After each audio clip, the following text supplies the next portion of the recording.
ওয়াল আসরি ইন্নাল ইনসানা লাফি খুসর।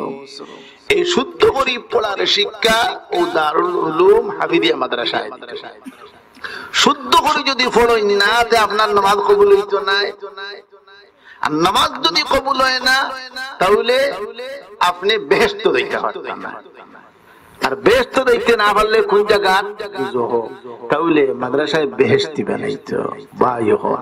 আজ যদি আমরা মাদ্রাসা প্রতিষ্ঠা করি কমপক্ষে কিয়ামতের দিন এই কথা কইতাম পারবো আল্লাহর দরবার, আল্লাহ আল্লাহ আর কিচ্ছু আমরা পারছি না। একটা মাদ্রাসা নতুন হইছিল এই এলাকার, এই মাদ্রাসার সঙ্গে সহযোগিতা করছি, আল্লাহ পাক রব্বুল আলামিন মুহাব্বত করিয়া আল্লাহ আমাদেরকে maaf করিয়া দিবা, না হলে আমাদের উপায় নাই। তো সূরা পড়ছি ওয়াল আসরি। এই ওয়াল আসরি সূরা আমরা পড়ছি, অনেকে অর্থ বুঝি না, বুঝেননি। অনেক উলামায়ে কেরাম পর্যন্ত অনেক আয়াতের অর্থ বুঝেন না। তো না বুঝলে পরে আলিম নাই, এইনো আলিম। হ্যাঁ, লিইলাফি কুরাইশিনের তাফসীর হদনে করতে পারবা, কত কঠিন সূরা ও ভাই। তাহলে না বুঝলেও পড়তা। কোরআনে কারীম বুঝি আর না বুঝি সওয়াব কিন্তু সমান। ওয়াজ যদি বুঝলে যেমন সওয়াব, না বুঝলেও ওলা সওয়াব। আপনারা বইছেন অনেক কথা বুঝতা নাই, সওয়াব পাইবা না নি। কোনদিন ওয়াজও শুনছেন নি, কোন ওয়াইদে কইতে বলে ওয়াজ যদি বুঝো না তে সওয়াব পাইতা না, কইছেন নি কোনদিন? আমার তো জানা না, কেউ কইছেন করে। আপনারা শুনছেন বহুত ওয়াজ তো বুঝলা। তাহলে বুঝা গেল ওয়াজ এমন এক জিনিস, বুঝলেও সওয়াব, না বুঝলেও সওয়াব। আপনারা শুক্রবারে যে সময় যান, জুমার খুতবা শুনইনি, বুঝইনি কোনটা কোনটা না। এর লাগে আমরা দেশে গুরুবারে গেছেন, তারা হইরা জুমার খুতবা এগো বাংলা হইতো, শুনছেন নি? এটা কইতে পারেন এই দুনিয়ার তা কই না। জুমার খুতবা বাংলা হইতো বলে কেনে? কারণ কি বলে জুমার খুতবা একটা ওয়াজ, আর ওয়াজ করলে ওয়াজ বুঝা লাগে, ওয়াজ শুনলে বুঝা লাগে। তো ওয়াজ এটা বুঝতে হইব, বুঝতে গেলে বাংলা হওয়া লাগবে। এও বুঝছে না ও ভাই। অনেক ওয়াজ আছে, বুঝো আর না বুঝো সওয়াব কিন্তু সমান। যেমন আপনারা ভাবেন বুঝেন না, যদি সওয়াব হইব না। এই মাহফিলটা কি উঠার সময় আল্লাহ পাকের পক্ষ থেকে ঘোষণা হবে, যাও রে আমার বান্দারা, আমি আল্লাহ পাক রব্বুল আলামিন রাদিয়ার খুশি করার জন্য যখন আসি গেছিলাম, আমি আল্লাহ তোমাদের জীবনের সমস্ত সগীরা গুনাহ maaf করিয়া দিলাম। এই সময় কইবা নিজে গিয়ে বুঝছে না, এগুলো maaf করে দিতাম না।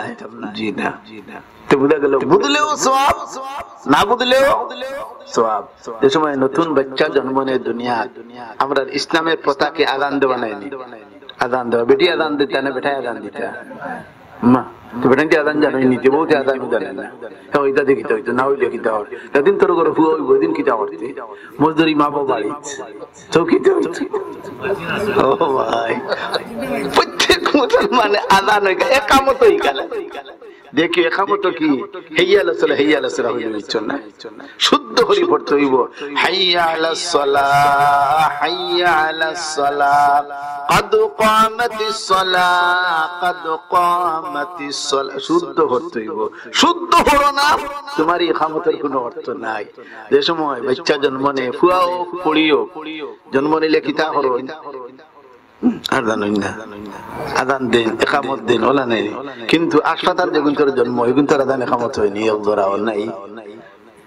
বউরে কয়ে আযান দিতেন, বাড়িতে নিয়ে তুমি বাদ দে, খাইল দিলে হইতো না। যে সময় জন্ম নিছে এই সময় আযান দিবাই, ইকামত দিবাই, খাইল দিলে হইতো না। এটা ডেট শেষ। ঔষধ ডেট শেষ হয়ে গেলে সেটা পুলিশ আইয়া ধরে বাধা দেয় না, পুলিশ ধরে বাধা দেয়। প্রত্যেক জিনিসের ডেট আছে, ডেট ছাড়িয়ে যখন দিবাই তখন আর বাসন নাই। তাহলে আযান ডাইন খানো আযান, বাউ খানো ইকামত দিতা। খে বেটায় না বেটিয়ে? বেটা। এটা বেটিন তোর কাম না, বেটিন তোর আযান দিকে না, কোনো বাধা নাই। ও আমার ভাই, আপনি আযান শিখতে হবে। আযান শিখতে গেলে স্কুল কলেজ ভার্সিটির মধ্যে আযান শিক্ষা দেওয়া হয় না, আযান শিক্ষা দেওয়া হয় মাদ্রাসার মধ্যে দেওয়া হয়। আযান দেওয়া শুদ্ধ নাই, আপনি দিন যেন আযান, আযান শুদ্ধ নাই। কিতাব হয় আল্লাহু আকবার, আল্লাহু আকবার, আযান দিতে ওটা আযান। শয়তানে তেমনে শুনবো, কইবো আমি আইয়া আওয়াজের লগে লগে শয়তান বাতাস ছাড়ি ছাড়ি বড় দৌড়ায়, আর তোমার আদান শুনি আরো ঠান্ডা লইব। যে সময় আদান শেষ, শয়তান তো আচ্ছাবার। যে সময় আবার নামাজের লাগি শুরু হইতো, মসজিদে ইকামত শুরু হল্লা, ইকামত হইলা, আল্লাহু আকবার আল্লাহু আকবার উড়াউড়ি হরি হইল না শুরু হল, না আদান হলো হইতেনি হিগে ইকামত জানে না। ইকামত হলো জলদি জলদি, আযান আস্তে আস্তে, আবার আস্তে আস্তে ইলা না, খালি দেই জয়টা ইলাও না। এমন আযান শুরু 10 মিনিট ছাড়া আযান শেষ হয় না, তুই নো আযান জানোস না। ও ভাই আযান হই কেন আগে আল্লাহ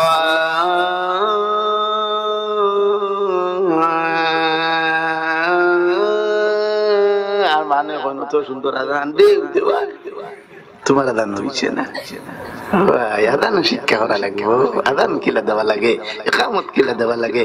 যে কোনো মানুষ আযান ইকামত দিতে পারতে নাই, এইগুলো শিক্ষার জিনিস। যে আযান এত বড় গুরুত্বপূর্ণ যে আযানের ধ্বনির সঙ্গে সঙ্গে শয়তান বাতাস ছাড়িয়া ধুমসে দৌড়ায়, কত গুরুত্বপূর্ণ জিনিস। শয়তানে ওয়াজ শুনলেও যায় না, আরো ঠান্ডা লয়, কত বলি আমিও শুনি গোপড়ায় বইয়া তিলাওয়াত করে হেও শুনবো বইয়া, কিন্তু যেমনে কইবে আল্লাহু আকবার, আল্লাহ কি পাওয়ার, সুবহানাল্লাহ কি সম্ভব, যেমনে তার উপরে গিয়া পড়ে বাতাস ছাড়ি ছাড়ি ধুমসে দৌড়ায়। ও ভাই আযান কি, ও ভাই ইসলামের সবটা পাওয়ার। যে সময় আযান দিলা শয়তান গেল ভাগিয়া, যাইতে খাবো তার টিকিট করা লাগে, বলে খরচ করে অপেক্ষা করা লাগে, তার ভিসা টিকিট বলতা ফ্রি। বড় ওর থেকে আবার আইতে কত সময়, কারেন্ট যে সময় চুইস দেন আপনার খানায় গেলে ধরতে কত সময় দেয়, লগে লগে ধরে না 3 ঘন্টা বাদে ধরলে লগে লগে ধরলে। সেখানে এটা কারেন্ট আগুন, শয়তান রে আল্লাহ বানাইছে এই আগুন তাকে আরো পিওর আগুন দিয়া, তাহলে শয়তান খানায় গেলে যাইতে আরো কম সময় লাগে। সৌদি আরব থেকে শয়তান আইব মাত্র 2-3 সেকেন্ডে আইব। তাহলে ওয়াজ বুঝলেও সওয়াব, আনা বুঝলেও সওয়াব। কোরআনে কারীম বুঝলি বুঝিয়া হলেও সওয়াব, আনা বুঝিয়া হলেও সওয়াব। তাহলে ওয়ালা আসির তরজমা আপনারা বুঝছেন না, সওয়াব আছে না নাই? কতখান সওয়াব? 1 হরফ পড়লে 10 নেকি নামাজের বাহিরে, আর নামাজের ভিতরে যদি পড়েন 1 অক্ষর পড়লে 100 নেকি কমপক্ষে। আর বেশ আল্লাহ পারবা না দিতা, আল্লাহ দেখান যত ইখলাস বেশ থাকবো আল্লাহর বেশ করে দিবা। তা আমি আপনার সামনে আয়াত সূরা একটা তিলাওয়াত করছি, হলে ভাই তবে অর্থ হলে কইতে পারতাম না, আমি অর্থ খানে আপনার সামনে কইমু। ওয়াল আসর, আল্লাহ পাক রব্বুল আলামিন আসরের ওয়াক্তের কসম খাইন। আল্লাহ ফরমাইন আসরের ওয়াক্তের কসম, অথবা জমানার কসম। আল্লাহ কসম খায়, আল্লাহ মাঝে মাঝে কসম খায়, আরো বহুত জায়গা দিলা কসম আছে। ওয়াত্তিনি ওয়াজ্জাইতুন وطور سينين وهذا البلد الأمين সাইটটা কসম হইছে এখানে কসম খাই না এখানে আমরা আমাদের কথাবার্তার মধ্যে কিন্তু মাঝে মাঝে কসম খাই কথাটার মজবুত করবার লাগে আমরা কসম খাই না তা আল্লাহ ওয়ালা কসম খাইতে রাখেন কথাটা মজবুত করডা পরে দে কথাটা আর এই কথাটা বড় শক্ত ও কথা বুঝাইবার লাগে ওয়াল আসর আসরের ওয়াক্তের কসম বুঝা গেল এই ওয়াক্তটা বড় গুরুত্বপূর্ণ অথবা জামানার কসম কিতা কসম খাই না এখানে ইন্নাল ইনসানা লাফি খুসর সমস্ত মানুষ ক্ষতির মধ্যে সমস্ত মানুষ ক্ষতির মধ্যে হে কইরা আল্লাহ সব মানুষ বলে ক্ষতি তবে ক্ষতি নাই এক গুরু মানুষ আছে যারা 60টা কাম করেন এরা ক্ষতি নাই ক্ষতিটা কি মুক্ত এখন দেখি আমরা কিন্তু পড়িনি না পড়ি না এখন আমরা দেখতে হইব কিন্তু পড়ি না আল্লাহ প্রথমে কিতাব কইছেন সারা দুনিয়ার মানুষ গরু বাছুর কইছেন ইনসান কইছেন শব্দ দুনিয়াত গরু বাছুর আছেন না গরু বাছুর ইবাদত কেমন করো তারাও ইবাদত আপনি বুঝতেন না ওয়া ইম মিন শাইইন ইল্লা ইউসাব্বিহু বিহামদিহি ওয়ালাকিন লা তাফকাহুনা তাসবিহাহুম দুনিয়াতে যত জিনিস আছে সব জিনিসে আল্লাহর ইবাদত বন্দেগী করে কিন্তু তোমরা বুঝো না গাছে ইবাদত করে কি ইবাদত আল্লাহর তাসবিহ পড়ে পানি তাসবিহ পড়ে চলন্ত পানি তাসবিহের মধ্যে মুক্তলা পুকুরের পানি তাসবিহ পড়ে এর লাগে ময়লাযুক্ত পানি দিয়া ওযু করলে ওযু মাকরুহ হয় সেনে এই সময় পানির তাসবিহ বন্ধ হয়ে যায় যে পানি ময়লাযুক্ত পানি পরিষ্কার পানি দিয়ে ওযু করতা ও পানি দিয়ে ওযু করলে আপনার ওযু হইব আর ময়লাযুক্ত যদি পানি হয় তাহলে এটা তাসবিহ বন্ধ হয়ে যায় ময়লাযুক্ত কাপড় পরিধান করিয়া নামাজ পড়া মাকরুহ কেনে যে সময় কাপড় ময়লাযুক্ত হয়ে যায় তখন কাপড়ের তাসবিহ বন্ধ হয়ে যায় তো গেলে কাপড়ের তাসবিহ পড়ে এই জন্য কাপড় সব পরিষ্কার রাখতা কাপড় যদি অপরিষ্কার থাকে তাহলে কাপড়ের তাসবিহ বন্ধ হয়ে যায় আর এই কাপড় দ্বারা নামাজ পড়লে নামাজ মাকরুহ হয় তো সব জিনিসে আল্লাহর তাসবিহ পড়ে ওয়া ইম মিন শাইইন ইল্লা ইউসাব্বিহু বিহামদিহি ওয়ালাকিন লা তাফকাহুনা তাসবিহাহুম তাহলে সমস্ত মখলুকাতে আল্লাহর পবিত্রতা বয়ান করে কিন্তু আমরা বুঝি না তবে তারার ইখতিয়ারে নাই আল্লাহ তারার দিছইনু ইবাদত বন্দেগী করবার লাগি সমস্ত দুনিয়ার মানুষ ক্ষতির মধ্যে ওয়াল আসরি ইন্নাল ইনসানা লাফি খুসর কিন্তু ক্ষতি নাই কিছু মানুষ আছে দেখি আমরা ঠিকই দল ইল্লাল্লাযীনা আমানু ওয়া আমিলুস সালিহাত হে দুনিয়ার মানুষেরা জানিয়ে রাখো আমি আল্লাহর কথা গান জানিয়ে রাখো একমাত্র ক্ষতির মধ্যে নয় ওই সমস্ত মানুষ যারা ঈমান এনেছে তে কাফির বার হয়ে গেছে কাফির ক্ষতি তে তো করোনা আইতো না মরনা আইতো নি আইতো তো ক্ষতি তো আসই তাহলে একমাত্র ঈমানদার তাহলে ঈমানদার বার হয়ে গেছে যত মানুষ ঈমানদার এক আল্লাহ মানছে এরা ঈমানদার যারা আল্লাহর সঙ্গে শরীক করছে এরা ঈমানদার নয় ইল্লাল্লাযীনা আমানু এখন আপনারা মনে মনে বলেছে তো আমরা বাঁচি গেছি আবার দেখো বাঁচো না মরো বলে খালি ঈমান যথেষ্ট নাই খালি ঈমান আনার দ্বারা প্রথমেই বেহেশত যাওয়া যাবে না ঈমানের সঙ্গে সঙ্গে নেক আমল লাগবে প্রথমেই বেহেশত দেখতে গেলে খালি ঈমান আনলেই তো না এক আল্লাহ মানছো কিন্তু নেক আমল নাই তাহলে যে সমস্ত মানুষে ঈমান আনছে পয়লা নম্বর খাম কি ঈমান আনা দুই নম্বর খাম কি ওয়া আমিলুস সালিহাত এবং নেক আমল আল্লাহ পাক রব্বুল আলামিনের জিকির তাসবিহ তাদের মধ্যে মুক্তলা সব নামাজ ঠিকমতো আদায় করে সব রোজা ঠিকমতো আদায় করে এগুলো সব আদায় করে যত জাত ইবাদত বন্দেগী আছে এগুলা সব আদায় করে দুই কাম ভাইলা এগুলো দাদালি ব্যক্তিগত ব্যাপার এগুলো ব্যক্তিগত নাই ব্যক্তিগত আমি ঈমান আনলাম এবং আমল আমি করলাম অন্য কারোর লগে সম্পর্কিত নাই সামনে দিয়া ওয়া তাওয়াসাউ বিল হক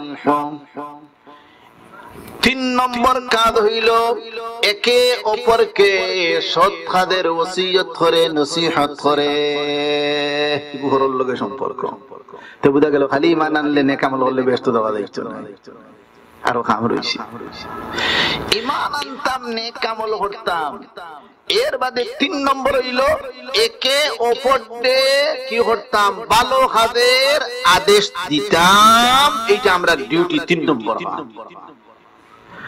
ওয়া তাওয়া বিস সাবরি।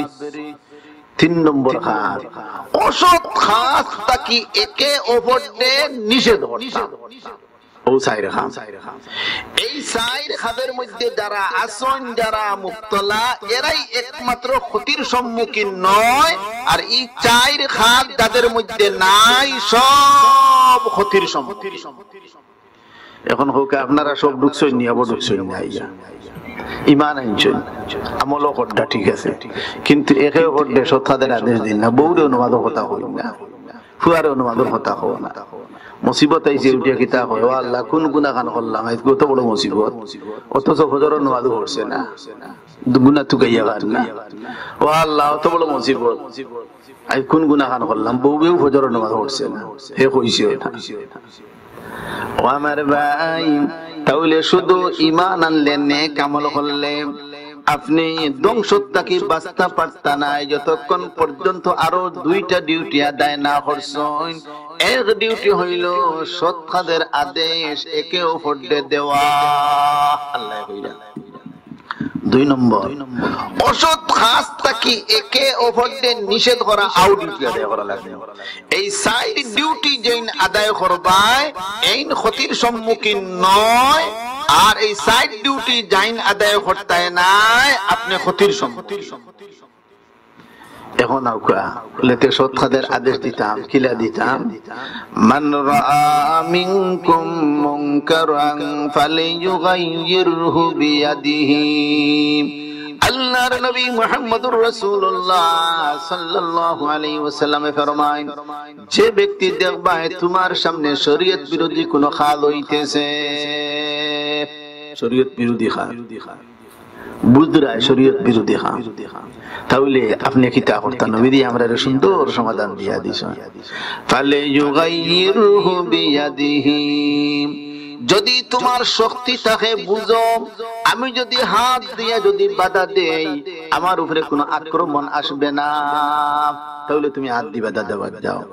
যেমন বাপ, মনে করো বাপ আসুন, মুরব্বী দেখরা আমার ছেলে এই কুকর্মটা করতেছে, যদি আমি হাত দিয়ে যদি বাঙ্গা যাই, আমার ছেলে আমার উপরে উল্টা আক্রমণ করতো না, তে আপনার ডিউটি হলো হাত দিয়ে গিয়ে বাধা দেওয়া। আর যদি বুঝো বাবা আমি হাত দিয়ে বাধা দেওয়ার যদি যাই, আমার উপরে গোদা দিয়ে বাড়ি বাড়ি মাথা শেষি লইব, তে যাইও না। মান রাআ মিনকুম মুনকারান ফালিয়ুগাইয়িরহু বিয়াদিহি। আর যদি মাতো না, আপনি দেখতেছো শরীয়ত বিরোধী কাজ ও আপনি মাতাত নাই, তাহলে আওখান জানিয়ে রাখো, আওহাল্লাহু আযজা ওয়া জাল ইলা জিবরিল আলাইহিস সালাতু ওয়াস সালাম আনিকলিব মাদিনাতা কাযা ওয়া কাযা। আল্লাহ পাক রব্বুল আলামিন হযরত জিবরিল আলাইহিস সালাতু ওয়াস সালামের কাছে খবর পাঠাইন, ও জিবরিল যাও অমুক শহর গিয়া তসনস করিয়া দেও, যাও। এটা জিবরিলের দায়িত্ব, তসনস করাইতে কার দায়িত্ব? জিবরিলের দায়িত্ব। ওরা দিন যাও অমুক শহর যাও, গিয়া এই শহরটার উলট পালট করিয়া দেও। হযরত জিবরিল আলাইহিস সালাতু ওয়াস সালাম ফরমায়েন, আইসুন দেখছুন, আইয়া দেখো এই শহর একজন আল্লাহর বান্দা 24 ঘন্টা আল্লাহর ধ্যানের মাঝে, আল্লাহর জিকির ফিকিরের মধ্যে মশগুল সব সময়। فقال يا رب إن فيهم عبدك فلان لم يعصك طرفة عين। আল্লাহর দরবারে আইয়া কইন, ইয়া আল্লাহ আমি তো গেলাম, গিয়া দেখলাম এই বস্তির মধ্যে, এই শহরের মধ্যে এমন একজন আল্লাহর বান্দা, আপনার বান্দা আছেন, যেন সব সময় আপনার জিকির ফিকিরের মধ্যে মশগুল। ও আল্লাহ কেমনে আমি শহরটা উলট পালট করি? এন তো নেক বান্দা, সব সময় খালি তাসবিহ ফিরা পড়িতরা। আল্লাহ ফরমায়, فقال يا رب إن فيهم عبدك فلان لم يعصك طرفة عين فقال أقلبها عليه وعليهم। আল্লাহ পাক রব্বুল আলামিন অর্ডার দিন, ও জিবরিল যাও এই শহর গিয়া এই শহরের মধ্যে যত মানুষ আছেন এবং এই ব্যক্তি সহ উলটপালট করিয়া দেও যাও। দেখছেন নেক ওয়াই খাওয়াইছে না, যদিও তাই নেককার কিন্তু এই নেককারিও খাওয়াইছে না। তো বুঝা গেল আপনি একলা ইবাদত বন্দেগী করিয়া রইতে পারতেন, এখন আর মুসিবত হইছে।